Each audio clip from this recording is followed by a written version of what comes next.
آپ کی خدمت کے اندر ذکر کر رہا ہوں کہ حضرت مولا علی نے آنکھ کھولی ہے تو سرکار علیہ الصلوۃ والسلام کا چہرہ دیکھا ہے.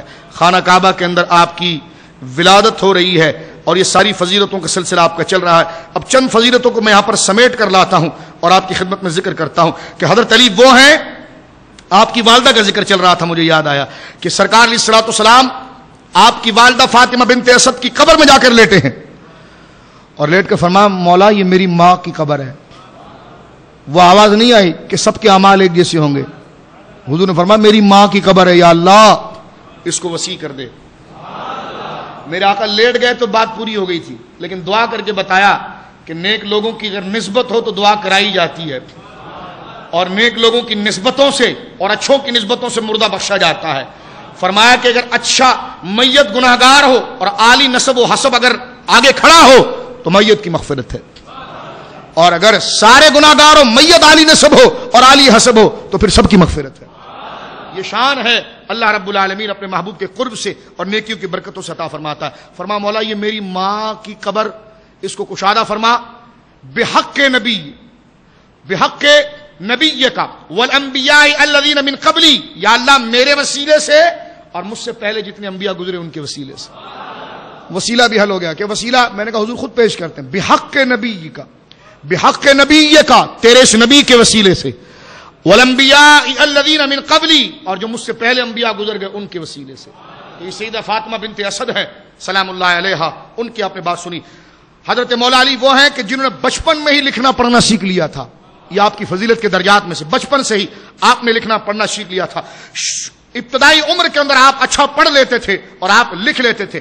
حضور علیہ الصلوۃ والسلام نے, توجہ سنیے گا, بڑی اہم قیمتی جواہر آپ کی خدمت میں پیش کر رہا ہوں. حضور نے اپنی وحی کے لیے دیگر معاملات کے لیے آپ کو معمول کیا تھا. صلح حدیبیہ کا صلح نامہ مولا علی نے تحریر کیا تھا. کتنی بڑی برکت ہے صلح نامے کی. اصحاب بیت رضوان کی اتنی بڑی فضیلت, یہ فضیلت بھی حضرت مولا علی کے پاس گئی ہے کہ صلح حدیبیہ کا صلح نامہ آپ ہی نے تحریر کیا تھا. علوم قرآن میں سرکار نے اپنے سینے سے لگا لگا کر آپ کو قرآن سکھایا تھا. سبحان.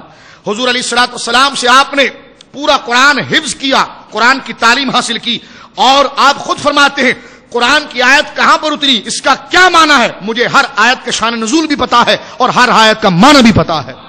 یہ حضرت مولا علی کے دعوے اہل سنت کی کتاب کے اندر گویا کہ موجود. فرمایا شان نزول سے بھی واقف ہوں, آیات کے معنی سے بھی واقف ہوں, میں بتا سکتا ہوں کہ کہاں اور کیوں نازل ہوئی ہے اور اس کا مطلب کیا ہے. حضرت علی کا شمار مفسرین کے اعلیٰ طبقے میں کیا گیا ہے, اور اہل سنت کی جو تفسیریں جن پر مدار ہیں ہماری تفسیروں کا, تفسیر ابن جریر, تفسیر ابن ابی حاتم, تفسیر ابن کثیر, یہ جو ہماری تفسیروں کا مدار ہے اس میں زیادہ روایتیں حضرت علی کی ہے, زیادہ روایتیں حضرت علی کی ہے, اور یہ اہل سنت کی کتابوں کے اندر موجود ہے. حضرت علی فرماتے اگر میں سورہ فاتحہ کی تفسیر لکھوں تو 70 اونٹ لاد دیے جائیں جلدوں کے ساتھ, لیکن فاتحہ کی تفسیر ختم نہ ہو. یہ علم ہے حضرت علی کا, آپ اندازہ لگائیے یہ علم آیا کیسے. شاہ عبد الحق محدث دہلوی علیہ رحمت لکھتے ہیں کہ جس وقت سرکار نے رفیق اعلیٰ کا سفر فرمایا اور سرکار کے جسد پاک پر جب پانی ڈالا گیا کہ پانی متبرک ہو جائے اور وہ غسالہ لوگوں کے کام آ جائے, میرے آقا تو طیب و طاہر ہیں, میرے آقا تو طیب و طاہر ہیں, لیکن بتانا تھا کہ اس پانی کا فیض کیسے ہوگا کہ جب آپ کے جسد مبارک پر جب وہ پانی ڈالا گیا تو حضرت مولا علی کہتے ہیں کہ آپ کی پلکوں پر اور ناف مبارک پر پانی کے قطرے تھے. فرمایا میں نے اس کو اپنی زبان کی نوک سے چوس لیا ہے, زبان کی نوک سے چوس لیا ہے. فرمایا اس کی برکت ہے کہ جو بڑے سے بڑا عقدہ میرے پاس آ جائے میں اس علم کی برکت سے, اس فیضان سے اس کی عقدہ کشائی کر دیتا ہوں. تو یہ سرکار کے غسالے کا علم ہے. سرکار کا غسالہ یعنی جسم کا پانی اگر کوئی پی لے تو وہ علی بن کر نکلتا ہے. تو میرے آقا کی ذات میں خدا نے علم کے کیسے سمندر رکھے. اب اگر کوئی کہے جس کا نام مولا محمد علی ہو وہ کسی جس کا مختار نہیں, جو یہ کہے کہ نبی کو دیوار کے پیچھے کی خبر نہیں, بتاؤ وہ اپنے آپ کو کس موت لے جا کر مار رہا ہے, وہ اپنی قبر کو کس جہنم کا گڑا بنا رہا ہے. حضرت گرامی کے کہاں پر حضور کے چشمان کرم کے پلکوں کا پانی چوسنے والی شخصیت مولا علی اور باب العلم بن کے ظاہر ہوتی ہے. تو آپ اندازہ لگائیے میرے آقا کی ذات کے اندر اللہ نے علم کو کس قدر ودیعت فرمایا تھا. اسی طرح حدیث کے اندر آپ کا ایک بہت بڑا مقام ہے, اور یہاں پر ایک میں بات آپ کی خدمت میں پیش کر دوں. حضرت شاہ ولی اللہ لکھتے ہیں کہ حضرت علی کی تمام حدیثوں پر اگر ایک اجمالی نظر آپ ڈالیں تو رسول اللہ کی نماز, مناجات حضور کی نماز، مناجات اور دعا کی سب سے زیادہ حدیثیں حضرت علی سے مروی ہیں. حضرت علی سے وہ تمام گویا کہ مروی ہے، اس لیے کہ سب سے زیادہ رفاقت اور سب سے زیادہ ساتھ حضرت نبی کریم صلی اللہ علیہ وسلم کا حضرت مولا علی کرم اللہ وجہ کریم نے پایا ہے. ایک فضیلت میں مزید یہاں پر عرض کر دیتا ہوں آپ کے سامنے، اور اس بات کو واضح کرنے کے لیے عبادات کے تحت اہل سنت کی کتاب میں یہ بات موجود ہے، اور تقریباً علماء نے اس کو درج کرنے کی گویا کہ جستجو بھی فرمائی ہے کہ جب قرآن کی آیت نازل ہوئی ہے محمد الرسول اللہ والذین معه اشداء علی الکفار رحماء بینہم تراہم رکعا سجدا یبتغون فضلا من اللہ ورضوانا، قرآن کہتا ہے کہ محمد صلی اللہ علیہ وسلم اللہ کے رسول ہیں، اور جو ان کے ساتھ ہیں وہ کافروں پر بڑے شدید ہیں اور مسلمانوں پر بڑے رحیم ہیں. فرمایا کہ ان کی شان کیا ہے، تم ان کو دیکھتے ہو بہت رکوع کرنے والے، بہت سجدہ کرنے والے، خدا کا فضل، اس کی رضامندی کی جستجو کرتے ہیں. اس کو مفسرین نے الگ الگ کیا. فرمایا یہ آیت ایک نہیں ہے، یہ صحابہ کی الگ الگ صفتیں بیان ہوئی ہیں، صحابہ کی الگ الگ صفتیں بیان ہوئی ہیں. فرمایا جہاں قرآن نے یہ کہا نا والذین معہ محمد الرسول اللہ، جہاں یہ کہا والذین معہ اور جو اس کے ساتھ ہیں، یہاں سے حضرت ابو بکر مراد ہے، یہاں سے حضرت ابو بکر مراد ہے. ان اللہ معنا لا تخف ان اللہ معنا، جو سورۃ توبہ کے اندر ہے کہ ابو بکر ڈر نہیں، اللہ ہمارے ساتھ ہے. تو فرمایا والذین معہ سے سیدنا صدیق اکبر مراد ہے. اشداء علی الکفار، اس سے حضرت عمر مراد ہے. رحماء بینہم، اس سے عثمان غنی مراد ہے. فرمایا رکعا سجدا، جو کثرت سے سجدے کرتے ہیں، اس سے مولا علی مراد ہے. فرمایا یبتغون فضلا من اللہ ورضوانا، اس سے باقی سارے صحابہ مراد ہیں.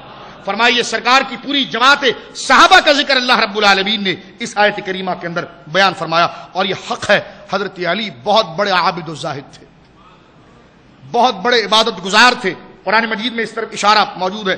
خود صحابہ کی زبان میں آپ کے امتیازی بس کی شہادت مذکور ہے. میری ماں سیدہ ظاہرہ عائشہ صدیقہ رضی اللہ، حضرت عائشہ صدیقہ بنت صدیق اکبر، حضرت عائشہ صدیقہ بنت صدیق اکبر رضی اللہ تعالی عنہما ارشاد فرماتی ہیں کہ حضرت علی کی شان اور عبادت کیا تھی.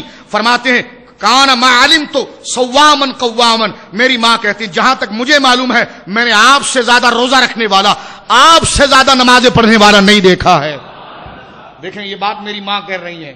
اب جو یہ کہے کہ حضرت عائشہ حضرت علی کا اختلاف ہے، وہ کہاں اپنے آپ کو لے جا کر مار رہا ہے. یہ میری ماں جو ہے تعریف بیان کر رہی ہیں. فرمایا کانا ما علمت صوامن وقوامن، میں نے ایسا قیام کرنے والا نہیں دیکھا. میری ماں کہتی ہیں کہ میں نے ایسا روزہ رکھنے والا نہیں دیکھا جو حضرت علی کرم اللہ وجہ کریم کی شان ہے. حضرت زبین بن سعید قرشی فرماتے ہیں میں نے کسی ہاشمی جوان کو ایسا نہیں دیکھا، یعنی اور تو اور ہیں ہاشمی برادری میں نے کسی ہاشمی کو نہیں دیکھا جو ان سے زیادہ خدا کا عبادت گزار ہو، جو ان سے زیادہ خدا کا عبادت گزار ہو. یہ اللہ رب العالمین نے حضرت مولا علی کو یہ مقام اور یہ سمجھ مرحمت فرمائی ہے. ایک موقع پر رسول اللہ نے ان سے حضرت فاطمہ سے فرمایا کہ تم دونوں جو ہو ہر نماز کے بعد 10 دفعہ تسبیح پڑھو، 10 دفعہ الحمدللہ پڑھو، 10 دفعہ سبحان اللہ پڑھو، 10 دفعہ اللہ اکبر پڑھو. فرمایا ہاں جب سو رہے ہو نا تو اس وقت 33 دفعہ سبحان اللہ پڑھو، 33 دفعہ الحمدللہ پڑھو اور 34 دفعہ اللہ اکبر پڑھو. فرمایا اسے چھوڑنا نہیں. حضرت مولا علی کہتے ہیں میں نے زندگی میں کبھی یہ نہیں چھوڑا. یہاں تک کہ فرماتے ہیں کہ جب جنگ صفین ہو رہی تھی، اس جنگ کی بھی رات آئی ہے تو میں نے یہ تسبیحات کو ضرور پڑھا ہے. یہ حضرت علی کی عبادت گزاری اور یہ آپ کے زہد و تقوی کا مقام ہے جو اللہ رب العالمین نے آپ کو عطا فرمایا. انفاق فی سبیل اللہ، مومن کی پہچان عبادت سے اور اللہ کی راہ میں خرچ کرنے سے پتہ چلتی ہے. آپ انفاق فی سبیل اللہ میں ایک تفرد رکھتے ہیں، ایک مقام رکھتے ہیں. حضرت علی کو اللہ رب العالمین نے دنیاوی دولت سے جس طرح آپ کے دل کو بری رکھا تھا، اسی طرح آپ کے دل کو ہر دولت سے غنی بھی کر دیا تھا. روایت میں آتا ہے کہ آپ نے پوری رات ایک شخص کے باغ میں گزاری، کھیتی باڑی کے اندر پوری رات، کیونکہ دن میں حضور کے ساتھ ہوتے تھے، تو پوری رات آپ نے محنت مشقت کر کے کھجور کے باغ کے اندر محنت کر کے گزاری. اور اس سے ہوا یوں کہ جب یہ ساری رات وہاں پر محنت سے گزر گئی تو جو کچھ پیسے ملے اس سے آپ نے ایک سلس آٹا لے لیا حلوہ بنانے کے لیے. حلوہ بنانے کے لیے سنیوں کے گھر میں حلوے بنتے ہیں نا، یہ فیضان علی ہے. مل کر کہ فیضان یہ قسمت والوں کو ملتی ہے بھائی شانے. اللہ ہماری ماؤں کے ہاتھوں کو سلامت رکھے, ہماری بہنوں کی عظمت و شان میں اضافہ فرمائے کہ ہم تو کب سے یہ رسم ختم کر دیتے لیکن انہوں نے ختم ہونے نہیں دی. یہ رسم نہیں عبادت ہے, یہ محض رسم نہیں, یہ طریقہ ہے جو صحابہ کو پسند تھا. آپ نے 3 سلس گویا کہ آٹا لیا کہ گھر جائیں گے اور اسے کچھ بنائیں گے اور بچوں کو بھی کھلائیں گے, لیکن جیسے گھر پہنچے سیدہ زہرا نے جب وہ حلوہ تیار کیا اس سے ایک حصے کا, تو دیکھتے ہیں کہ دروازے پر ایک مسکین نے آواز دی کہ میں بھوکا ہوں, مجھے کچھ کھانے کو دو. مولا علی نے پوری ہانڈی اٹھائی اسے دے دی. روایت میں آتا ہے کہ پھر جب آپ نے سیدہ سے کہا کہ سیدہ کچھ اور بنا لو, جب بقیہ آٹا جو اس کا دوسرا حصہ تھا جب آپ نے اس سے حلوہ تیار کیا تو کہتے ہیں پھر ایک مسکین یتیم کی آواز آئی کہ میں بھوکا ہوں, مجھے کھانا دو. مولا علی نے وہ بھی اٹھا کر گویا کہ دے دیا.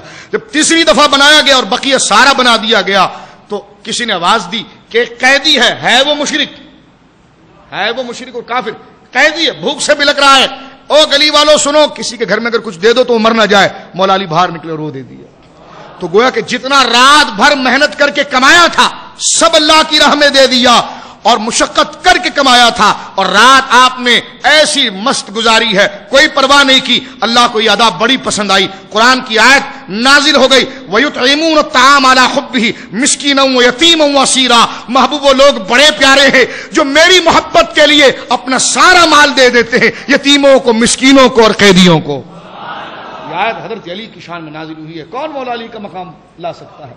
اس لیے کہا گیا کہ سیدنا امیر معاویہ ہیں تو صحابی, ان کی عظمت کو ہم دونوں ہاتھ اٹھا کر سلام کریں گے, لیکن علی علی ہے, علی علی ہے.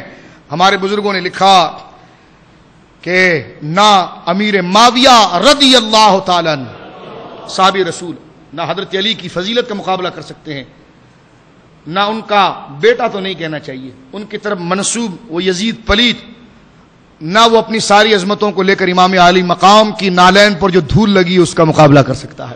ہمارے علماء نے لکھا کہ جہاں علی خطاب کر رہے ہوں, سبحان اللہ, جہاں حضرت علی بیٹھے ہوں, لوگوں کی جوتیاں پڑی ہوئی ہوں, مجمع بھرا ہو, امیر معاویہ آئیں رضی اللہ تعالیٰ عنہ, اور اگر اس جوتی پر بھی بیٹھنے کی جگہ مل جائے تو یہ ان کے لیے باعث برکت ہوگا.